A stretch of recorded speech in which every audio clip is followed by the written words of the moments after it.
Welcome to Tidbit Talkin. This is a series that consists of spewing out assorted thoughts which arose from somebody who thinks too much, taking in, and generally loving various entertainment media by the boatload. These tidbits may be little theories, observations, or simply jokes. Please bear in mind that all these ideas come from the perspective of somebody who's experienced every main story bit connected with whatever's currently being gone over. So spoilers will be here. However, other works set in a shared continuity will typically solely be referenced in a way that only makes sense to anybody who's also fully experienced those ones up until their same time occurring points. Sort of a coded nod kind of deal. Now, with all of that out of the way, here we go.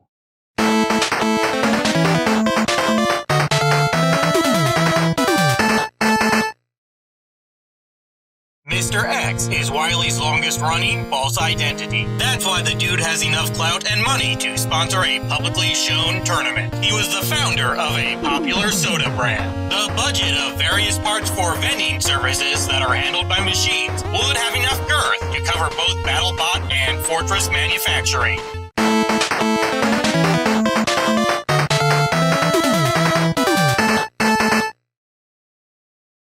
Under normal circumstances, aerial arson androids are apparently used for lighting torches spread throughout the land on those deathly cold desert nights. Big buff, bouncing barrier-boasting bots are basically heavily armored emergency life rafts that can protect themselves from theft and also be ridden across anything remotely liquid. They, of course, have the capability of being propelled upward by hot air, just in case whatever wetness one is currently surfing combusts for some reason. Beefy Blaze Boys could double as tents and fireplaces on those aforementioned arid evenings. Rocket spikes would be like those tire traps some parking garages use, but for folks who have vast properties that consist of much other stuff respect-lacking off-road driver-attracting landscapes. Flame Man is, of course, a big oil mascot. He is so powerful in order to demonstrate his industry's ridiculous global influence level. Wind weapons wreck the flamethrower fawn fanatic because, on top of swiftly moving air typically being quite cool, his precious turbine getting forced loose, more or less, causes a robotic aneurysm within him.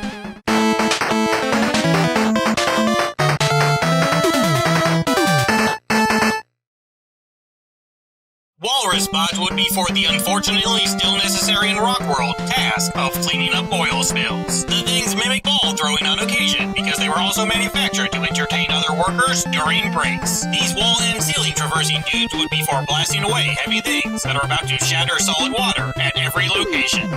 These things just make sure the ice is level. Spikes were added to automated riot shields so they could also keep out-of-control tired vehicles in check. This submarine was probably supposed to take squid bots downward to observe and record their more traditionally living counterparts. Blizzard Man, who obviously runs a robotic ski resort, falls from flaming because the stuff ruins both his footholds and complexion.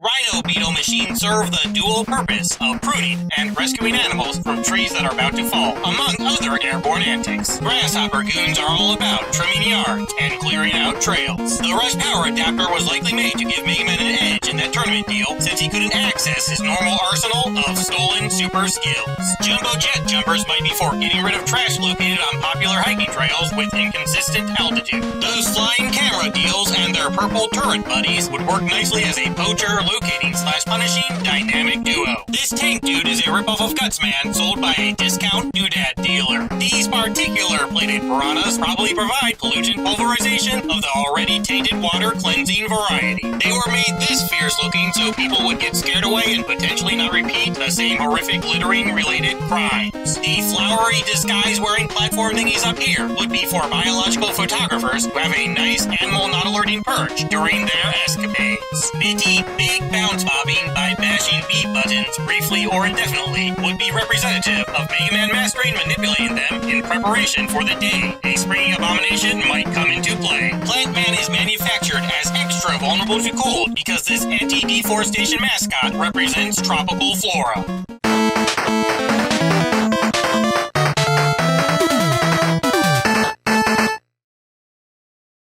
This is a TV show set. These gunslinger gadget goons were the main mooks. Of course, a television studio has a mass med maker. Crew members need the things to constantly build sets and whatnot. Jet Mega Man would have been made to let the Blue Bomber pass over excited crowds and paparazzi during that strongest bond competition. Tomahawk Toady, Tin Titan's trouble with fiercely flowing flowers, involves his emergency weakness being based off the concept of invasive plant species ruining one's native soil.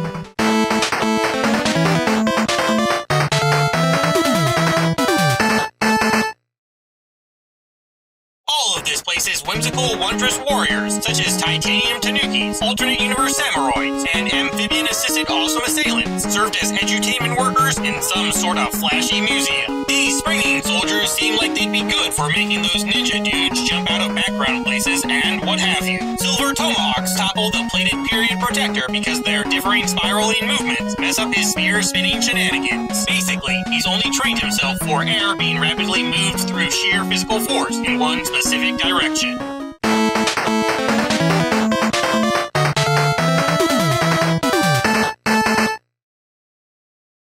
This amazing automaton was filming a movie, which Tomahawk Man was quite jealous of. These barrel-buried blasting boys would typically be used by breweries for the purpose of stopping morally compromised individuals in their peg-swiping tracks. Dastardly drilling dudes and spikes/presses were, of course, for simulating execution scenes and natural disaster featuring ones, respectively. Angry Eddie knockoffs and jellyfish spider deals were common creatures for the chivalrous Steel Star to slay. That unconventional bounty house would be for fabricating flight-filled fighting. Yamato Spear smash Sir Strong Cyborg because they can easily slide between his mace arm, shield, and armor fragments.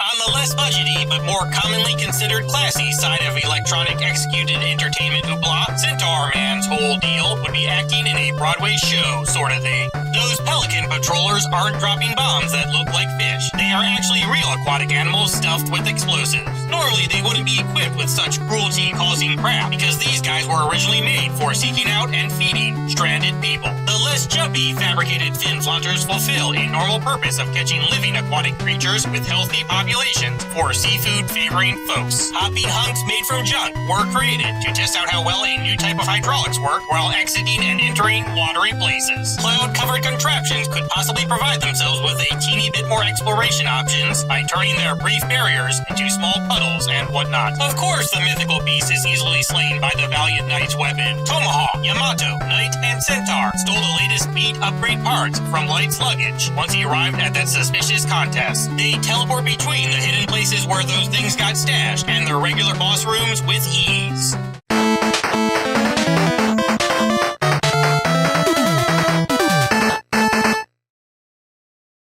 This dude was masquerading as somebody who provides clean energy for the world, so those walruses from earlier can someday purely provide entertainment. Protagonist pestering pandas probably provided weather-checking services in order to make sure the whatnot waking winds wouldn't wind up either too fierce or otherwise horribly wrong direction moving. Jet can't slide because there's worry of accidentally activating thruster junk and melting one's own toes. Power doesn't do it because bulkiness. Centaur Flash fries the breezy battler because stopping those fans briefly interferes with his power supply. He's more or less rebooting completely with each hit.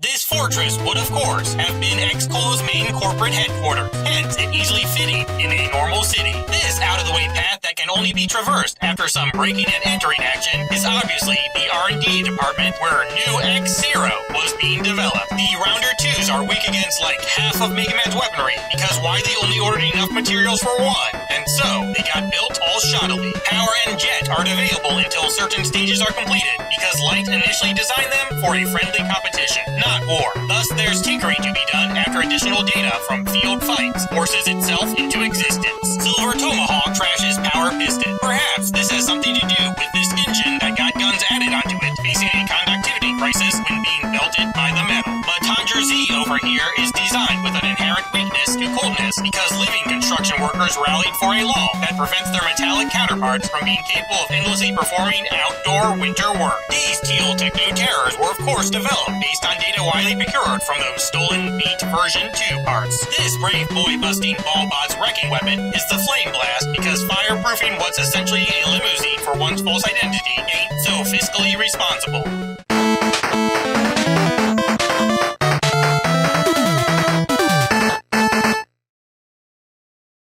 Castle construction cover-ups this time around probably involve building the place as X-Pola's European branch or whatever. Mechazor's mincemeat making involves spheres getting thrust into its eyes. There's likely something going on here with precision pupil-pounding penetrating processors. This level was obviously supposed to be the refrigeration for that aforementioned alternate beverage building. It was easily turned into a giant death trap by disabling all safety-ensuring features. Wind wonderfully wraps up the Tank CS2 battle because that thing's rife with weight distribution problems. Holding a patent for those underwater fans is one of the ways Wily funds his schemes without bank-robbing action. Nightman might have relatively short range with weaponry because his helmet makes it hard to see. This time around, native Night Nooks knock around all of Wily's weapons with ease because he used an incredibly bizarre paint on them that starts boiling somehow whenever it gets scratched. This delightful doodad deal's development didn't finish until the 6th journey because its discovery was a fortunate accident that came about while Light was trying to figure out Protoman's power source issues.